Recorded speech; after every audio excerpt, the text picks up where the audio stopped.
Here in Berlin for Gran Turismo World Series 2. How is this one going to play out, and how are the championship tables going to reflect the results as we head further into the World Series of this season? Well, Kylian Drumont continues the strong momentum for Subaru as they line up on pole position here today with Thomas Laboutelle and BMW alongside. Then it's Porsche. Disappointment in London. They bounce back to start P3 ahead of Nikolai Sejak in fourth position, the Polish driver who makes his debut for Nissan. Then it's Pole Europe for Mazda, P5.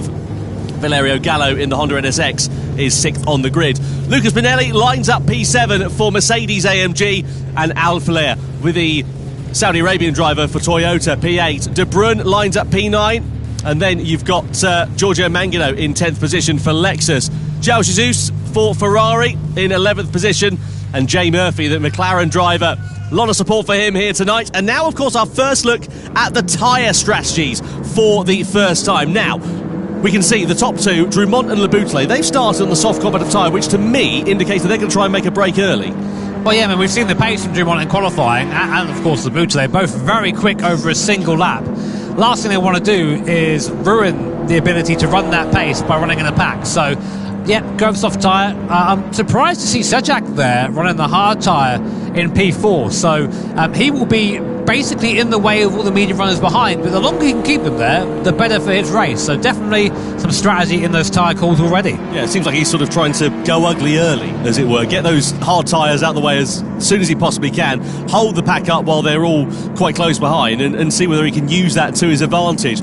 Well, let's see what will happen. Who has called the strategy right? Who will be taking the checkered flag and those all-important 6 points? We're about to find out as Gran Turismo World Series 2 for the Manufacturers' Cup here in Berlin is underway. Drumont and Subaru lead them down towards the first corner, followed by Laboutelle and then Serrano and then Sejak in the Porsche and the Nissan respectively. Don't expect any dive bombs down into that first corner, but Serrano closing up. I say that, there are some dive bombs taking place as Jura is making hay whilst the sun shines. He's already on the attack against Sedjak, but Sedjak goes back through on Valerio Gallo as well as Europe, back up into 4th. So moves being made in the mid-pack there, and Sedjak looking a little bit vulnerable as we expected on those hard tyres. Yeah, Sedjak there showing Euro the outside of the circuit, really hard defending early on, but you're seeing just the difference there. Those hard tyres, they take a while to fire up. They're going to be cold right now. When they're cold, they have less grip. So right now, Euro, Benelli, Gallo all making advantage of the fact they have a softer compound, is up to temperature quicker, and they're just able to drive by him like he's standing still. You could argue maybe that's not a bad thing because they're not going to squabble so much, but if you said Jack, you've gone from 4th to 7th in about 3 corners. Yeah, losing track position means, of course, you're going to have to gain that a little bit later on. You can see fairly robust driving from Sedjak coming through the Michael Schumacher S there as well. He's just got Alifa in the Lamborghini right behind him, who's on the medium compound of tyres. Then you've got 3 other hard shod runners. Meanwhile, sharp end of this race, nothing really to report from Drumont and Le Boutelet. They've cleared off about a second or so ahead of Jose Serrano, as one would begin to expect. First corner incident here is under investigation, as we can see on our screen as well. We'd love to get a replay of that and see exactly what happened. We did see some dive bombs to the inside there for Pole Euro, but was there a bit more that meets the eye that we perhaps didn't quite manage to make a break of? Either way, we go on to the Nordschleife layout for the first time, and it's Drumont in front from Le Boutelet, and now is where those soft tyres on these medium speed corners are going to be really having their advantage. Yeah, and you wouldn't know the GP circuit is in any way related to this track when you get onto it. It's completely different. You go from long runoffs to barriers being far away, gravel traps, to basically if you make a mistake, you are in that barrier. And lots of curbs here, you have to memorise which ones you can and which ones you can't touch. It's a unique challenge just to get round here on your own, let alone when you're sharing the circuit with 11 other maniacs. So a lot of fun there. But speaking of maniacs, here's Valerio Gallo in the NSX. Very, very fast driver and trying to close the gap between himself and Jose Serrano. So Serrano is the leader of the medium runners. This is something you have to keep an eye on right now. As we go to the front of the field, Drumont having to try and defend from Thomas Le Boutelet. He's going to look maybe around the outside here. Not really a spot to get that done. But again, we're seeing the Achilles heel of that Subaru. They've ended up able to just drive up to the back of it, but decides better of it as Thomas Le Boutelet. He's going to stay in second place for now. Drumont a little bit deep though going into that right-hander. I wonder if that might have compromised him a little bit, but he's certainly feeling the pressure here of his compatriot. Two Frenchmen at the sharp end of this race, and you can see how Le Boutelet is able to use that slipstream to his advantage to close up. I don't think he's going to invent something into this section of the circuit, because it will both send them into the barrier, and indeed Le Boutelet thinks better of it. But the question is here for Kylian Drumont, how long can he keep Le Boutelet behind? Is it going to cost them time though as well? Because Serrano's there, 2 seconds off the back of them. If the top 2 start squabbling amongst one another, all that's going to do is bring them back into the gap that they've created and bring Serrano Gallo potentially into play for this. You have to think of the long game here, because everyone's got different strategies, everyone's trying their own little thing here. So I think if I'm Thomas Le Boutelet in that BMW, I'm thinking, right, okay, I know I'm going to pass this guy on the back straight if I'm within half a second. So I'll just stay there for now and let this guy pull me along, because in the medium speed corners, that Subaru is super quick. Anyway, back to T1. I think there was an incident here with Giorgio Mangano. Contact there. Oh, it's a Supra there. Toyota getting spun, kind of Brewer, but then Mangano is spat out by João Jesus there. So I'm not quite sure. No further action from the stewards. I think that was just everyone trying to go for the same bit of tarmac there, didn't they? It's difficult, isn't it, when it concertinas up in corners like that, especially in the first corner, and it's not particularly wide part of the circuit. It really does bottleneck up, so I guess race direction just deeming it, first corner dramas, don't do it again. As long as that doesn't happen any further times, then it should be all right. So let's look at the drivers here who are on the hard compounds of tyres, the likes of Sedjak, Jesus, De Bruyne and Murphy. How are they going to play this one? Because, of course, they're hemorrhaging time at the moment. They're sort of taking the pain early on, but in theory, the race will come back to them in the latter stages, depending on what strategies they go for. You can see that brought up on our screen at the moment. You can get 2 laps out of the soft tyres if you're particularly careful. But if you're the likes of Le Boutelet and Drumont, I mean, look, they've cleared on 3 seconds at the sharp end of this one. They're not hanging about here. They're not saving their tyres, are they? Yeah, but look at this as well. The difference here in speed up the hill. Just in that draft, I'm surprised the Boutelet went for 6th gear there, maybe just to save that little bit of fuel. Fuel is also a concern around here, by the way. You have to make sure you're fueled up the right amount to get to the end. Sounds simple, but it's hard to do in practice when you're there driving these things around the ring. But Yeah, as you say, Tom, like it's just trying to make sure you don't fall too far back at this point. And it just, I get the impression that the Bouteille is just kind of biding his time. You see the background there, Jose Serrano, that is the gap visually to third position at the start of those medium runners. So for the carousel for the first time, great bit of racetrack there. You really feel the car fighting for its life through there, and Gallo there leading the charge for fourth place onwards. But I say, if anything, falling back from Serrano a little bit. Yeah, it's going to be interesting to see how this one plays out, because I was mentioning about the hard shot runners, damage limitation for them, but exactly the same story for the medium shot runners. You've got now three sort of sets of drivers all in their own group, all running their own strategies, and this is what happens in the Manufacturers' Cup when you have races like this, is that they're not necessarily the most action-packed ones in the first couple of laps, but towards the end, once all the strategies all work out, the fuel stops, the tyre saving and so on and so forth, once they've all taken place, you get a really exciting crescendo to this race. So the likes of Drumont and Laboutelet, fine, the race is great for them in these early stages of it, but the latter stages, they're going to be taking that pain that the drivers on the medium and the hard runners are suffering from now, so they're going to be slower towards the end of the race, and the converse for those behind. Yeah, coming through the last third of the Nordschleife. Now, my favourite bit of racetrack this, it's just so fast, so flowing. You have to really trust the car through here, especially for this section here. You come over the Flatsgard jump, see it coming off the floor there, and then you're met immediately with the Stefan Beloff S coming up now, where the car just skips all over the place. You almost have to just trust in that mysterious aerodynamic thing that you can't see, but it is there, and then just thread the car through the curves. It's an exhilarating piece of racetrack, but it is very much one at a time through there, as Gallo has pulled away slightly from Paul Ura. Now, what I'm interested in seeing now is whether Drumont has managed to gap Laboutelet, which he has a little bit, a second now. That is kind of getting out of draft range, so that might mean Laboutelet won't be able to pass here going down towards T1. Yeah, let's see whether Laboutelet can use the straight line speed to his advantage if he can close up, as you say, from that gap that has been created. What about Lucas Benelli, Mercedes-AMG? Benelli, we can see him there, very interesting driving position that he has. He sort of sits quite close to the wheel, almost on it really, whereas you look at Paul Ura, much more relaxed in terms of his arm positioning there. And now Benelli has got the bit between his teeth because he's got the slipstream and he's got the straight line speed to take advantage of Paul Ura as we come down the Dossinger Höhe. Side by side we go between the Mazda and the Mercedes. It's going to be nice and easy for the Mercedes to go through, but what about, yeah, exactly that, what I was about to say, the Honda, because they're going to get boxed in here. Valerio Gallo loses one place, loses two places potentially, because Paul Ura is now side by side with Gallo as they come up and over the rise. It's always a bit tense and a bit sketchy coming through here 2 by 2, but Gallo just decides to not fight it too hard, as the top two at the sharp end of this one come into the pit lane at the end of the first lap off the soft tyres. Now, which way are they going to go in terms of their strategy? Yeah, fresh set of the virtual Dunlop tyres going on. Our first Dunlop pit stop, I think this is, Tom. So cool to have Dunlop, of course, now as official partner of the Gran Turismo World Series. What's going on though? So softs come off, mediums go on there for Drumont. Same for Laboutelet as well. Kind of Bruin coming in, getting off those hard compounded tyres early. Only doing one lap on those. So I guess going for 3 on the medium then, or 4 on the medium. It must be. It's going to be an interesting one to see how that works out. Medium tyres, they're okay, but in terms of their longevity, certainly not as good as the hard tyres. The converse is the hard tyres are a few seconds a lap slower than the medium, so I guess he's just trying to take the pain for that and get off it. You can see there he's a full-time automotive engineering student, is Kai de Bruin, so he's well versed in sort of adapting to changes on the fly.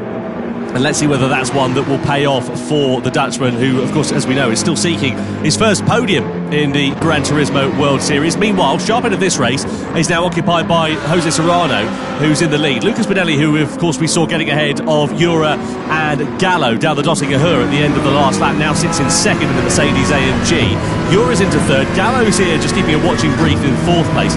It's interesting as well, looking at the likes of Drumont and Laboutelet, because they went from the soft to the medium tyres. I mean, Laboutelet, he has to follow what Drumont's doing if he doesn't want to lose track position. That's the problem with being second on the road. You've kind of got to follow the strategy and then work it out later on. Yeah, I mean, that's not always a bad thing, though, because I think if the positions were reversed, you'd just see the same sort of thing. You would see the Laboutelet bleeding from Drummond. It'll just be a waiting game. And sometimes it is that. I mean, it's a high-speed game of chess. I say that a lot in these broadcasts because it is. These guys are at the level now where strategy often decides the race. The actual drive performance is so close. So we'll keep an eye on those and keep you informed. Benelli's struggling there for the first part of the Hudson Back complex. Just trying to get the car turned in. Of course, that AMG front engine, so prone to sometimes a little bit of understeer. Looks like it's really struggling with the front end through there, but able to keep the pace for now. Meanwhile, looking down the field, Sejak on the hard compound tyre is ahead of Giorgio Mangano, who started on the medium. So Sejak having a very good race at the moment, despite starting on that slower tyre. Yeah, we know that Mangano, of course, was caught in some bother, don't we, down at that first corner, which kind of started the Lexus drivers' race off on the back foot, and they've, bear in mind, they're reigning champions. Lexus have had a dog's day so far of 2025. It's not been brilliant, pointless in London, and now down in 7th place for this. They'll be really hoping for fortune to favour them in the second half of this race, and also in the second half of the Gran Turismo World Series for 2025 as well. Benelli a little bit wide there, just going through that right-hander. Might allow Jura and Gallo to close up just a touch. It's, again, very much one at a time through this part of the lap, but you wonder whether Benelli's just starting to push a little bit harder, maybe just making a couple of mistakes and allowing a bit of a sniff of an opportunity here for Jura and Gallo possibly to see where Benelli is a little bit weaker, maybe on the exits of the corners or the entries to the corners, wherever it may be, and use that to their advantage to try and create an overtaking opportunity. Yeah, I get the impression Benelli actually is maybe holding these guys up a little bit at the moment. We'll see though. He needs to try and bridge that gap, because we know Paul Jura will go for a move, we know Gallo will go for a move if he sees one there, so always one to watch out for. So Serrano it is at least 2.5 seconds to the sharp end of this race. He's still got the 3 hard shot runners of Sejak, Jesus and Murphy, the 3 newcomers, 3 out of 4 newcomers who are racing at this one. I have to say, Nafir Al-Flia, the Saudi Arabian driver making his debut in this event, is doing a great job of things in the Lamborghini, currently sitting in P5. Meanwhile, this is Mangano returning the favour on Sejak, just coming through that left-hander. Yeah, I think there's Kaya on there from Sejak, just basically saying, yeah, go on, mate, off you go, don't worry about it, pull me along. And yeah, there they are. Jesus there as well, of course, right behind Sejak. And man, that's that 458. I haven't heard a V8 Ferrari like that for a while. Sounds great, that thing, doesn't it? Yeah, well, you would say that, now that you've just gone and bought one. And it's not a 458, but a Ferrari V8. All right.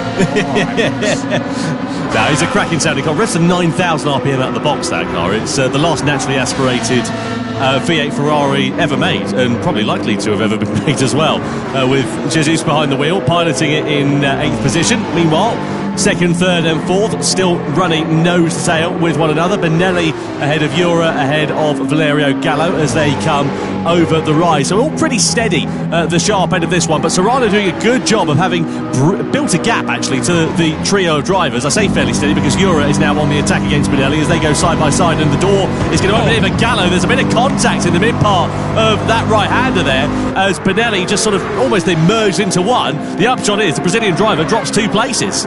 Yeah, I mean, I saw that coming. I think now these guys have been waiting to sort of be released from Benelli, and I think we're probably going to see Benelli falls the back of these guys now. He had a good effort having the Mercedes up there, but just hasn't quite had the same level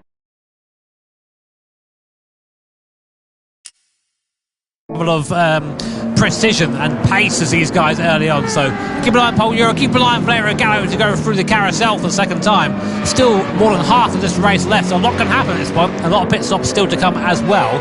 Big question really is whether a lot of these medium runners are they going to box at the end of this lap. Yeah, it's interesting looking at the safety times. They all look pretty good out there. I mean, they're not going to be as quick. As Drummond is a little bit deep there with Laboutelet all over his rear wing, and I just wonder whether Drummond's mistake is just going to give the opportunity here for Laboutelet to try and attack, and is he going to use that to his advantage? Where are they up the road to Murphy? About 1.3 seconds away from the Irish driver, so they could come into play here as well, because Murphy's on a slower compound of tyre and could be a bit of a cork in the bottle. It might favour Laboutelet, it might favour Drummond, depending on how it works out, really. Let's have a look at what happened meanwhile with Benelli. So you've got Jura here on the outside. We're in a flat out part of this circuit, and then Gallo is going to get a bit of a biff. Does a very good job to keep it on the straight and narrow. The upshot is, though, as we said, Benelli losing 2 places. It was fine. I think it's fine. It's just hard racing, you know.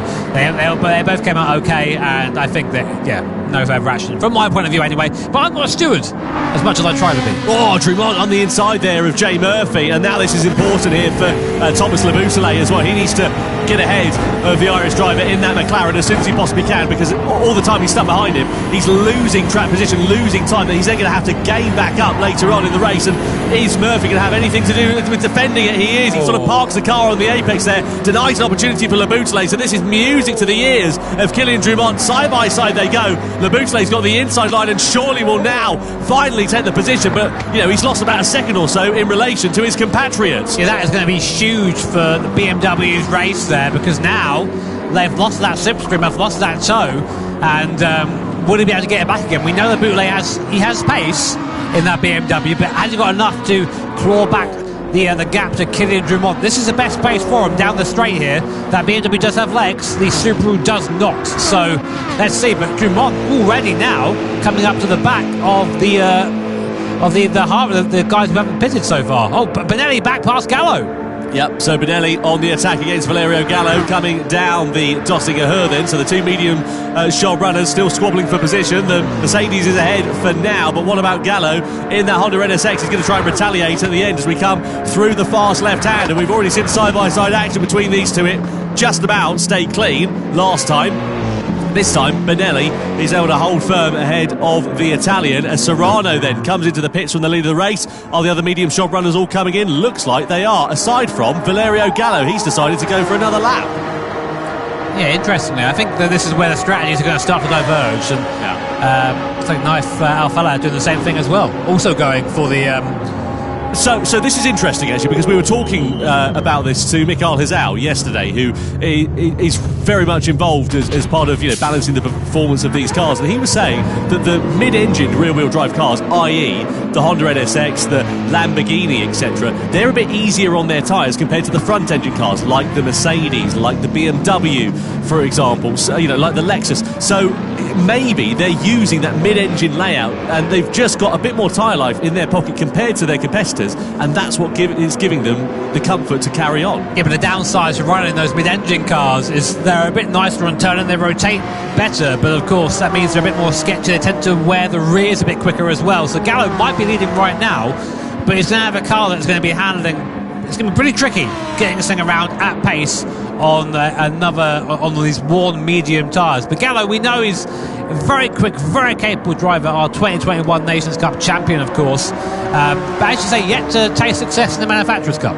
Be interesting to see a comparison in the lap times here as well between the likes of Gallo and then Kylian Drumont, because they're both on the medium competitive tyres. Of course, Gallo's been on those from the start. Drumont has changed from the softs onto the medium, so they're both worn tyres, but Drumont's are in a far better condition compared to Valerio Gallo. Where were we last time around? So Gallo was an 8:09, but of course we saw Drumont pitting last time around as well. So we'll keep an eye on the different sector times. At the moment, Gallo is looking pretty handy at the sharp end of this one. So let's see how he can work this one out, and also what the likes of Drumont and Laboutelet can do. But the gap between Drumont and Laboutelet, we saw it increasing courtesy of Jay Murphy sort of interjecting between the two. It's now up to 1.6 seconds, so out of slipstreaming range. Importantly, Gallo has got something that not really anyone else has right now, which is a nice big clear circuit in front of him. So right now he's just driving into that gap and trying to make as much of a gap as possible. Now, I was talking about Mikael Hizau a few moments ago, and this is by magic he's come and joined us in the commentary box. Mick, great to have you here. How are you? Hey, good, and you guys? Very good. All the better for having you here. This is going to be, I think, the thinking driver's race, this one, isn't it? There's a lot of different strategies going on in terms of tyres and in terms of fuel. How do you see this one working out? Who, in your opinion, having watched it from the sidelines at the moment, is in a prime position? So, you already talked about the tyre wear before, the different strategies where some of the other drivers already went into the pit at the end of lap 2. Personally, when I saw that, I was already quite surprised to see them coming in so early, because normally you would try to use the softer tyre compound as long and as much as possible. So I'm kind of scared of their second lap on the soft tyre compound, so you might see some drama towards the end of the race.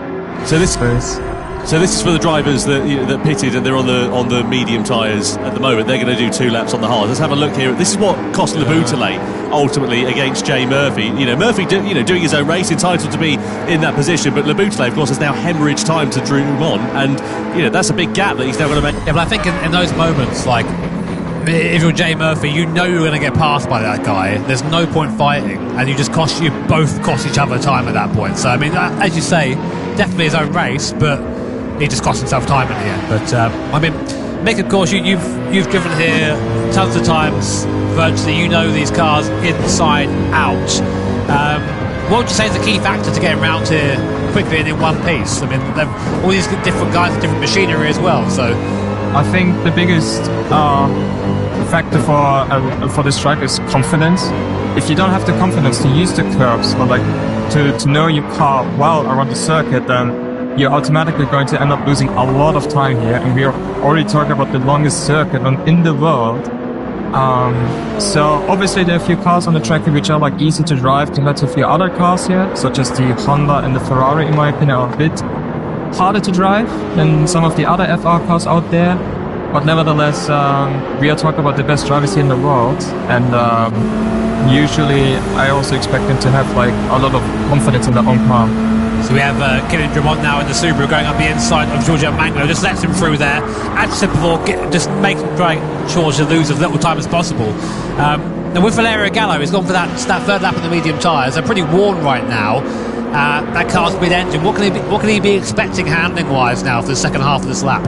I think it should be still fine towards the end of the lap, because I expect him to do either 1 lap on a hard tire and then to finish off the race on 2 laps on softs, because normally the lighter your car is, it's also going to be more gentle on your tires, and I think that's the objective of Valerio here.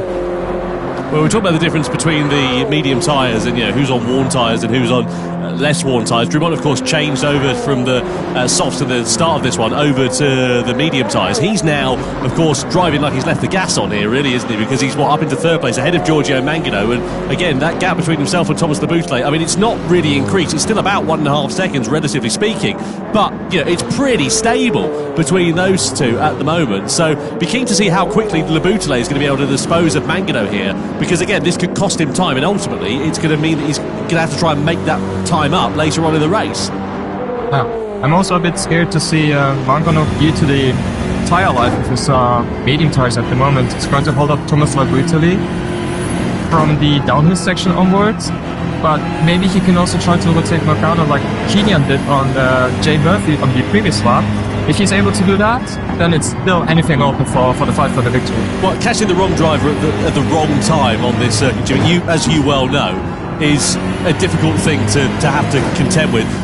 How do you manage that frustration inside the cockpit when you know you've got a quicker car, you know you're going to be able to find your way through? How do you do it? Let me tell you, I'm glad there's not a mic in that cockpit, because you should hear me. I mean, you might have heard the Frank Stippler thing from a little while ago. Yeah. That's fantastic. Either that, or I am glued to the high beam button. The get out of the way, move. There you go. Yeah, through goes the boots there, getting it done. And again, I think Mangano, Giorgio's been around for a long time. He knows the score. He's not going to sit there on the racing line and cost him both time. But gets out of the way. Does it in a way that costs him as little time as possible, but yeah, good for now.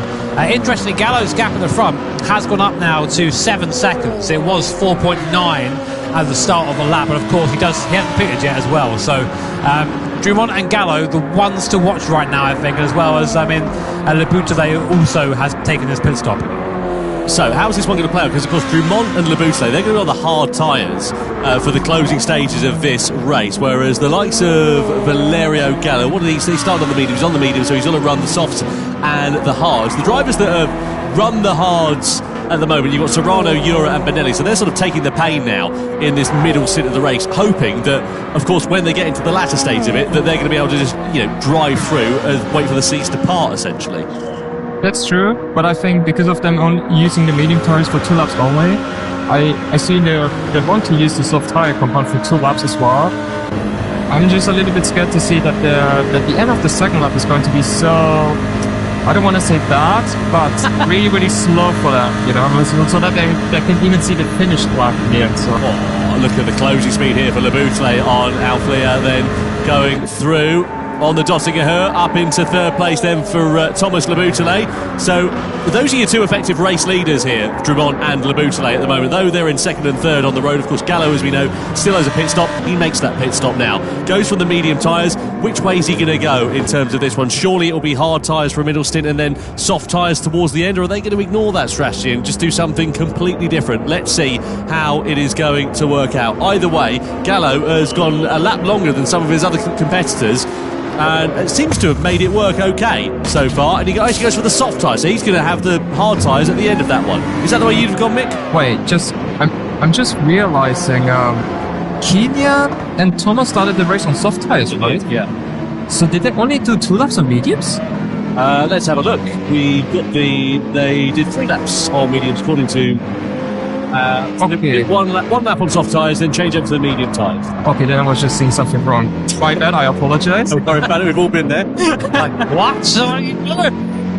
I got scared for a second there, but... Well, so look, the upshot is now you've got Drummond and Leboutelet. They're now on the hard tyres to the end of this race, aren't they? They're not going to be pitting again because it would be completely pointless, you would assume. Exactly, yeah. Right, because obviously, the time you're going to lose, even if you went onto the soft tyres, it's not enough time that you would gain, essentially, even if you're on a quicker compound at the end of this one. So they're now in a position where, from now until the checkered flag, they're losing time compared to everybody else that's behind them. You've got Serrano, Ura and Benelli. They're on the hard tyres for the middle stint. What they're trying to do, I guess, is eke these out so they can get as fresh a soft tyres as they can for the end of it. That's one of the plans they have, but on the same time to have as less fuel as possible. Right. Because for this race, you're using times for tyre wear around the circuit, which is a lot. Like, once your tyres are like in a really bad shape, you're going to end up losing a lot of time compared to the other drivers who have like much fresher tyres than you. And yeah, I assume at the end of this lap we might see Serrano going to go into the pits as well as Paul Bura and Lucas Bonelli, unless they might go for a bit safer strategy to continue the race, or like continue to get another lap on the hard tyre compound and finish off on the soft. Well, that's the problem, isn't it? You do 2 laps on the soft tyre, you can do it if you're the tyre whisperer, but it's, we were talking about it before the start of this race. It's not an easy thing to do. Yes, because if you want to do 2 laps on the soft, your out lap alone has to be so jank. Because once you do, like Keenan did here, like a slide on the tyres, it's going to affect your tyre wear in the end. And with times 4 for the soft tyre compounds, this is something the tyre, doesn't like in the end. Really interesting insights there from Mick Gazelle. I've been keeping an eye on the front of the field, Tessa Serrano and Paul Ura there on the hard compound tyre. I mean, never count these guys out. We know how quick the Spanish duo are. Serrano now 4 seconds to good of Paul Ura in that Porsche. What do you think, Mick? Do you reckon that strategy is the one? I mean, they're out on their own. I mean, they're on the hard tyre, but there's no one around them, not losing speed. I think this might not be too bad to be on your. Your own, because we've already seen with Kylian Drummond and Thomas Leboutelet on the previous lap. If you are like getting stuck with traffic in front of you, you're going to end up losing a lot of time, which is not really optimal for your own stiff. But if you're like on your own, you can also dictate your own race. And let's see. I think the end of the race is going to be pretty exciting. Yeah, another look there of the pass of Leboutelet on Mangano last lap. Back to lap 4, and we see that Leboutelet has gone right back up to the rear spoiler of Kylian Drummond. That 1.5 second gap gone as well. There is a fuel to consider in this race as well, so he might put a little bit less in. Looking at he's got about the same fuel as Drummond right now. So very, very close, and that's really basically happened because Jay Murphy went onto on the medium compound tyre and overtook them both and put them back together again. Yeah, it's interesting how it sort of caused this bottleneck effect now really here with Jay Murphy again being the cork in the bottle. We saw that with Leboutelet in the opening stages of this race, and he sort of ended up back in exactly the same position here with Alifa, Drummond and Leboutelet right on his rear wing, and let's see whether it's going to cost them time. I mean, Alifa here, again, he's not in a race with effectively what is the top 2, and all the while they're stuck behind him. They're just hemorrhaging time corner by corner. They need to try and find their way through sooner rather than later. But even if you want to let the other drivers behind you through because they're like in their own race and a different strategy, doing it at this circuit is so difficult to do, which some of the other drivers are also underestimating in the end. Oh, look at that! Drumont getting aggressive and lever into the wall! Side by side they go. That's going to cost Drumont. It might even open the door here for Laboutelet to find his way through. Amazingly, they all manage to exit the corner in exactly the same positions and indeed the same direction as they entered. But that was pretty aggressive and robust and a little bit scrappy from Kylian Drumont there. Just as Mick was saying it there, he had to make the move. You have to just go for it sometimes, but it requires the other driver to let it happen. And right now there, Nathan Oliver did not allow that, but now putting out of the way, and for good measure, hip check on the way by. These guys are not hanging around, but more importantly, all that time they spent there behind the Lamborghini has meant they've all lost time to the field. So what was a strong start for both Drumont and Laboutelet might change now. Now, if you're Laboutelet, do you go for the pass here? You've got the opportunity to do so. You're into the toe. Well, it has worked beautifully here for Laboutelet, hasn't it? Because if you remember, they had a 1.5 second gap a couple of laps ago, and it's brought the Frenchman right back onto the rear wing of the Subaru here and brought him back into contention effectively for what could be the victory of this race. So let's see how this one is going to work out. We're heading towards the middle part of the lap, in towards the carousel section. There's no overtaking through this part of the lap. Not fancy getting your Christmas dinner through a straw. And Laboutelet sitting in the wheel tracks of the Subaru as they come through this fantastically famous banked corner, arguably the most historical part of the Nordschleife layout. I'm interested to see, Tom, sorry to cut over there, what Gallo's doing, because he's now sort of stuck behind the first two that are on hard tyres. Let's have a look at this one more time. Yeah, slowest part of the circuit there, and there's just no gap for error. As soon as there's contact, you find yourself just going straight towards the barrier. Drumont there thinking, oops, probably shouldn't have done that. If you're a steward, Mick, we saw it was under investigation. Are you going to be looking at that? And is that cause for a penalty, do you think? Personally, I'm not a person who wants to decide like those kind of incidents here. But if I want to make those kind of moves, I would be a bit smarter in the end. Because for sure, you don't want to end up losing a lot of time due to the driver in front of you having worse tires than you. And you also have like your opponent literally being behind of you. Exactly as Jimmy said, by the way. Look at this. He's all over the back of Paul Ura like a bad rash here, trying to get his way past. Of course, Gallo on the soft component tyre, Ura on the hard tyres. Fuel to consider here as well for the front runners. Look how much less fuel Serrano has got compared to Ura. He's got, 13 litres fewer? Yeah, but this is a nightmare for Gallo, because he spent the entirety of the last half of the lap here stuck behind the car on hard tyres. He's just basically wasting that soft tyre life. I mean, maybe good for his plan, Nick. Maybe he's going to go try and do soft tyre for 2 laps. He can just sort of let the tyre rest a little bit, but I think it's not worth the time, surely. Yeah, I think it plays in the hands of Paul Ura in the end, because not only can he hold Valerio Gallo behind of him, who's like on a soft tyre compound at the moment, but once he uses the soft tyre compound later on, he will have much fresher tyres than Valerio on that stage. Yeah, and also look at Lucas Benelli. He's keeping him right in play here behind in that Mercedes as well, and Benelli in this race still owns the soft compound of tyre as well. Now let's see what the slipstream is going to be like here for Valerio Gallo and for Lucas Benelli. Ura is surely going to be a sitting duck. Gallo pulls to his inside, and you would imagine you're going to see Lucas Benelli going through before too long. There he is, stage right. And Ura losing 2 places down the Döttinger Höhe. So now you've got a Honda and an AMG in front of a Mazda for second and third at this stage of the race. Now let's see what Gallo can do in the closing stages of this one, as Serrano does finally pit from the race lead. He had no choice, he's got no fuel left. Yeah, he had to box there. Comes Laboutelet on. Look at that speed difference there on the Subaru, like a standing still. There goes the Team BMW and Thomas Laboutelet up into what will be, we think, the overall lead, but we don't know. Right now it's the 10th on circuit, everyone's pitting in, so it'll all shake out once it's done. Oh, a little bit of a sideways moment there.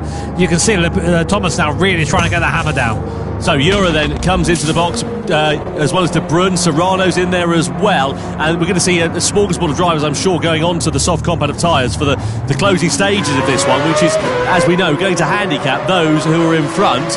And we've got, 2 laps now remaining. And 2 laps on any normal circuit, not that long of a time. 2 laps, though, at the Nürburgring 24-hour layout. You've got time to make it work. Speaking of which, because I had another look on the tyre history in terms of the strategy, and it is true. Thomas Laboutelet and Kylian Drumont used the medium tyres for 2 laps only, and not 3. There we go. So I have no idea why they think that 3 laps on the hard tires is the best strategy. But there you go, guys. we will see that in the end. Because I would like to see myself getting wronged here. The person behind balancing the cars does not know what's happening. he's got no idea. But I did notice, though, the tyre wear of Valerio Gallo. Those rear tyres looking very sorry for themselves already, and he's not even onto the Nordschleife yet. So if Valerio keeps together, it's going to be an amazing effort. But I do think that I think being stuck behind the slower cars, pushing a bit too hard in that first lap might have cost him. We'll see, though. We stay with Le Boutelet and Drummond. These guys have been glued together all race. Good news, though, for Le Boutelet is he's got a 12-second gap in front of him, so he can just drive now into that gap. But of course, one eye in the mirror from this man at Subaru. I mean, Mick, you know the Subaru pretty well. How do you describe the characteristics of that car? It's like through the high-speed corners, it feels amazing because it has so much downforce, and it's the fastest car, like Group 3 car-wise, through the high-speed corners.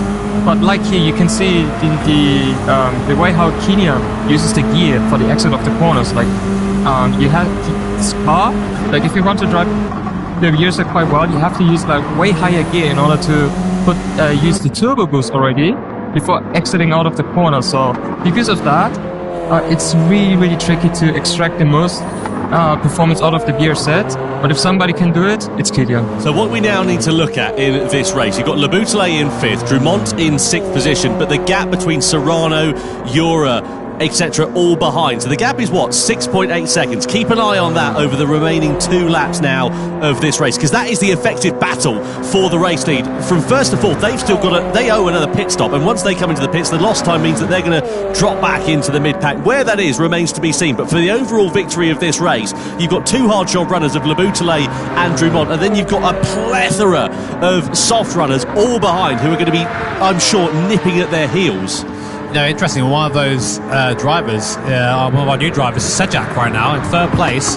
He's got the soft tyre left at the end of this, so he's going to bolt on the soft tyre on this last lap, and he's not too far off the lead. He'll be catching Benelli as this lap goes on that medium compounded tyre. I think he'll start catching Gallo as well, because he's going to start falling off big time, I think, towards the end of the lap. So don't count out Team Nissan. They're looking strong. He's got a lot of fuel in there as well, so keep an eye on Sejak. Yeah, former Manufacturers' Cup champions, Team Nissan, just to remind you as well. They won it, when was it? Was it last year, before? I can't remember now. It was a little while ago. It was a couple of years ago, wasn't it? Oh, look at this, Drummond and Le Boutelet, and Drummond is back through all the while we're wistfully talking about Nissan winning the Manufacturers' Cup. Drummond has sent one through on Le Boutelet, 4th, 5th position then. And the thing they need to be careful of here is if they start getting involved in a battle, if they start squabbling amongst one another, it's going to cost them time. It's going to close that gap down. I mean, already, we're what, a third of a way through this lap? It's come down by nearly a second. I mean, we talk about guys squabbling together.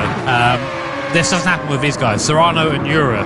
I always see these guys on the circuit, and they always drive to the maximum. Even if one is thinking, oh, maybe I'm a bit quicker, he won't go for a move, he'll just stay there, and then maybe pass in a place that makes sense. So working together are the 2 Spanish drivers, Serrano and Jura. 17th currently now. A reminder, top 6 skip points. Of course, you want to be as high up as possible, but sometimes grabbing a point is nice. And if you're Team Lexus, down 11th place, not even off the board yet, this is not looking good for you in your championship retention. Yeah, Lexus not having a particularly good run of things so far in the 2025 Gran Turismo World Series, and Giorgio Mangano just sort of compounding that, really. His race was sort of over by the first corner when he got caught up in all of that drama. Just a point, actually, as well, with Serrano and Jura. If you remember back to the Nations Cup in London last time when we were out, they had very respectful and clean racing right up until the last lap. But as you say, they were pushing one another very, very hard, but just not really sort of, ducking and diving and going for those dive bomb moves and working together quite nicely right up until the moment when they couldn't work together anymore. I mean, Mick, you've raced with a lot of these guys, of course. You race them at home, and of course these events as well as Paul Jura, I think, there finally gets past Serrano. So Jura now moving up into the lead of the Spanish duo. You race a lot of these guys at home. I mean, when you're in this situation, you've got a lap and a bit to go. Do you sort of think, I know this guy's going to give me room, I know he's going to race me, or do you think, okay, it's out the window now, it's every man for themselves? Usually, at this stage of the race, everybody thinks of their own race in the end, because it's like you only have like one more lap to go. So why should I even work with you in the end? Unless there's somebody else in front of you who you both might catch up in the end. So that's why you both might try to work that. And I think this is also the case for Paul Jura and Jose Serrano, because we might see another position change at the end of the Döttinger Hill between those two, so that they can also try to minimize the gap to Kilian and to Thomas as much as they can. Gap down to 4.5 seconds now between Le Boutelet and Drumont, as well as Jura. So, you know, that gap, as we said, it's shrunk by 1.5 seconds over the course of this one. Gallo's Dunlop tyres, though, are going to be crying out for mercy at the end of this lap. He's got to come in for the hard tyres at the end of this one, which is going to put him a bit further down the order than he would like to be. He's got Lucas Bonelli, who, as we can see, is on the hard combat of tyres, and those two tyres are nowhere near one another in terms of the performance. About 9 seconds it is between the pace difference over the course of this lap. So that just goes to show you how worn out those soft tyres now are and how much performance it's costing the Italian. This is typical Valerio, though. He's maximising everything. Usually goes over the line, but he will have a go. Like, he will never just go, oh, I'll play it safe. Always goes for maximum performance to Gallo. But right now, as you say, he's going to be really struggling with the rear of that car, just getting that power down, letting the car, you can see it's just moving out the corners. Luckily, then you've got a couple of corners left and a huge straight, so that'll keep it there. But yeah, it's wide there. But Nelly's through, he just can't hold on anymore. Those soft tyres have just fallen off. But do you reckon he got the best out of that? Do you reckon that was a good gamble for him, Mick? Not really, because at first he also got pulled up by Paul Jura, I believe it was, where he also lost a lot of time there. And now, due to the end of the second lap, where the soft tires are not even there anymore, basically, you were able to see how close Lucas Bonelli was like behind the Valerio for an entire lap. I really think, I'm looking, sorry, we have access to the fuel numbers here. I'm sorry you guys don't at home, but right now the person with the most fuel in the top 4 is Sejak, by quite some way. He's got 20 litres of fuel in the car right now to 6 and 4 and 7 from Jesus. So, although Gallo is getting by here, there'll be a pit stop for the top 4 now, and I think we're going to see the Nissan driver probably come out in the lead. Yeah, he'll come out in front of that group of drivers. Where will he emerge, though, in relation to everybody else that's buying? Because they've got about 10 seconds or so. Look at this, though. Side by side as Gallo tries to fight it back against Lucas Bonelli. They're both going to come into the pit lane at the end of this lap. They've got no choice. And how's this one going to work out in terms of fuel? Well, Gallo's got a couple of litres left, less in his tank compared to Lucas Bonelli. Sejak, as we said, is the outlier here. He's done a great job of just sort of being a bit anonymous in the middle stint, but saving fuel quite nicely. And saving the soft tyre as well. Drumont and, of course, Le Boutelet will go on to the last lap, but they are going to be chased now by a hard-charging Sejak on that soft compounder tyre. Let's see what he can do. Yeah, one lap of soft tyres is going to be a very welcome sight indeed. So let's see how this one is going to work out. So Drumont now goes through and into the lead. Le Boutelet as well. Valerio Gallo's going to emerge back onto the circuit, but where is Sejak? He's up into, what's that, 6th place, but he's got a brand new set of soft tyres relative to those in front who are a lap old. So he's going to be surely right on their heels and snapping away. Right, so we have Serrano and Jura both out there on that 2-lap, or will we now, a 2-lap old soft tyre. They will come off towards the end. Drumont and the Boutelet out there on what is a 3-lap old hard tyre, so they're going to have tyre life, but it might fall away from them still. But what we saw at the end of that last lap between Bonelli and between Gallo, the soft tyre and the hard tyre, when they were really towards the end of their life, pretty even in terms of performance. So this is pretty much anybody's guess. At the moment, it's advantage here for Serrano and Jura, but how much tyre life have they got left? Are they going to be able to eke it out to the end of this lap? This is where the tension has begun to build. It's begun to bubble up, and surely it's going to boil over before the end of this race. I mean, I thought Sejak was a little bit slower than he was there, but I thought it was a bit closer, but not quite there. But Mick, I mean, all the cards are on the table now. Call a winner. Put it all on red. It's that easy. I still have to be a bit analytical. What is the thing like an expert here? But you have to think that Serrano has to try to pass through Thomas first. Yeah. So automatically, because of that, he's going to end up losing some time, which is going to help Kilian. So Kilian is potentially in a really, really good position because we already saw on the previous lap how much Valerio was struggling towards the end of the lap, on the second lap on the softs, and how close Lucas Bonelli was behind him because of that. So it's going to be really close, but I think Kilian has got this. There you go. Well, Mick, mate, it's been a pleasure. Thanks so much for joining us. You're welcome. Great to get your actual expert analysis up and us just guessing the entire time. A man who knows what he's talking about for once in the controls. Mick Gazal joins us here. Thank you very much to him. So we are now on the final lap of action here at the Nürburgring 24-hour layout, and it is Kilian Drumont ahead of Thomas Labousle. Both those drivers on the hard compound of tyre. 2 seconds the gap between themselves and Jose Serrano, with Pol Ura just a few tenths of a second down the road. I have to say, Jimmy, I think Sedjak's race depends on how quickly he can dispose of Kai de Bruyne in 5th. Yeah, I got to say, I thought it was a bit further along the road than he was there, so I got a little bit too excited for that one, I think. But the two guys at the front are going to be running the slowest, well, for a little bit anyway. You know, we've said about this soft tyre doesn't like going a second lap, but Serrano, Ura and Kai de Bruyne, who's in 5th place right now, 6th place, Sedjak's by. Sedjak's got by Kai de Bruyne, so Nissan now up into 5th position. And next car on the road after the battle for 3rd position. So let's see. We'll keep an eye on that as the sun starts to go down here at the Nürburgring. Yeah, well, 5 seconds a gap, you know, you'd say that, well, that's not enough time to catch up. 5 seconds a gap, you know, you'd say that, well, that's not enough time to catch up. But this is the, you know, the final lap. This is the Nordschleife. But 5 seconds, it's not that one. Let's see the move then for the Polish driver in the Nissan against the Dutchman in the Toyota. He's going to switch it back to the inside. That is beautifully smooth there. De Bruyne just gives him mixing room on the inside, and smooth and sweet as you like for Mikolaj Sedjak as he elevates himself up into 5th place as he chases a podium down for Nissan here. That was lovely move. You just carry the speed there and just up the inside of the armband. Nothing they can do by the time I see you move done. So the Labousle falling off the back of Kilian Drumont, of course. At the moment, that will be 6 points for Team Subaru, 5 for Team BMW. Keep their dream alive, but that would be a double win if Kilian Drumont can keep this going for now. Behind them, Serrano and Ura, the Spanish duo, both on the soft compounder tyre, but they're on lap 2 of that soft compounder tyre, which means to about now it's going to be feeling pretty second hand. But then behind them, to keep things even more interesting, is Sedjak in the Nissan there on brand new softs and driving fast right now. Yeah, just looking at the sector times, it's pretty even between the two hard and the two soft runners at the sharp end of this one. 46 6s and 7s. Mikolaj Sedjak on the new soft tyres, 45.8. That's in sector 8 on this lap. That's the most recent one that the drivers have gone through, just to give you an idea. So he's, you know, nearly 6 or 7 tenths of a second quicker. He's decreased the gap down to nearly 3 seconds. He is going to be all over their rear wings to the end of this one. The question is, though, are we going to see Serrano and Ura closing up onto the back of Labousle? They're now closing up onto the back of one another and going side by side as Ura goes ahead of the Porsche. Now, has Ura got enough in his pocket to get onto the back of Labousle and Drumont for the victory here? So here we go then, up into the last lap here at the Nürburgring.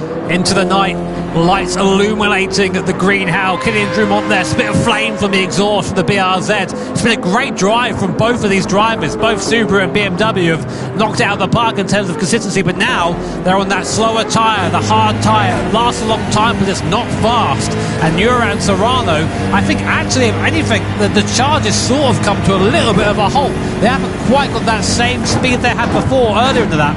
But I'm still keeping an eye on 5th place. Sedjak there on that new tyre. Through here, this section, very, very mechanical grip dependent. So if your tyres are good, you're going to be fast through here. I think that Sedjak could be on for a podium here. I don't know if the victory is going to be quite on the cards, but I think a podium could be a possibility, which on his debut in the Gran Turismo World Series would be a very welcome result indeed, for not only for him, but also for Nissan. He's just 18 years old. For not only for him, but also for Nissan. He's just 18 years old, is Mikolaj Sedjak, and this has been a brilliant strategy call so far. Drumont and Labousle sitting pretty even Stevens at the sharp end of this one. Let's see De Bruyne. He's lost a place here to Lucas Benelli. There's contact, more contact, a little bit more contact. Oh, it's fairly robust. It sends De Bruyne off onto the grass on the outside, and Benelli getting pretty robust there, finding his way through. I don't know if he was there, Tom, for that. He was only just on the rear bumper, but that's not our job to think about it right now. Our job is to look at this as we now come through Flansgarten for the first time. Hop goes the car into the right hander, using that high-speed aero grip of the BRZ. 1.1 seconds is a gap. Now Drumont knows if that gap is any less than like 7/10 or so, he's going to be a sitting duck on that straight, so he's pushing hard for this last section. Can Le Boutelet give an answer in these last few corners before the Danger Her? I think it's going to be tough for Le Boutelet. Again, pretty even in terms of the tyre wear. Jura and Serrano's challenge is going to be coming to an end, but look an eye out in the background. Cue the Jaws music, because Mikolaj Sedjak in the Nissan is now all over the rear wing of Jose Serrano for 4th position. He's about half a second or so away, and there's one big long straight remaining, and now you can see just how close that gap is between the 3 machines and the 3 drivers. Jura in 3rd in the Mazda, Serrano in 4th in the Porsche, Sedjak in 5th in the Nissan. They come onto the Döttinger Her for the final time. Le Boutelet versus Drumont. The gap is about 1.5 seconds, and they're out of slipstreaming range as it stands for now then. So if Drumont can just keep himself on the straight and narrow, it's all eyes on the battle for the final podium place. And here we go then. Serrano splits the middle, Jura as well. But here comes Mikolaj Sedjak on the inside in the Nissan. Has he got the straight line speed? Has he got the advantage to try and use it? The headlights illuminating the darlings as they blast their way down at nearly 300 kilometres an hour, 3 abreast. Sedjak on the inside, Serrano in the middle, Jura on the outside as we come over the rise. Jura gets through and into 3rd. Serrano versus Sedjak for 4th place as they come into the final corners of this race. And are they going to make it? Sedjak goes through on the outside to the checkered flag. Kylian Drumont takes victory for Subaru here in Berlin ahead of Le Boutelet, and 3rd for Mikolaj Sedjak for Nissan. What a phenomenal end to this race on his debut in the Gran Turismo World Series. Mikolaj Sedjak gets a podium position. Absolutely fantastic. What a move from Sedjak. That's move of the race right there. Just switch back on the last possible moment, and you know Paul Jura saw it, was like, oh no, he's there. Use the grunt of the GTR, and 3rd place on debut for the 18-year-old here in the Manufacturers' Cup. What a result there for Sedjak and Team Nissan. But of course, your winner, Kylian Drumont, Team Subaru, take another win here in the Manufacturers' Cup. Le Boutelet 2nd, and Nissan and Sedjak 3rd. Thoroughly enjoyable race here, and of course another one that was down to strategy.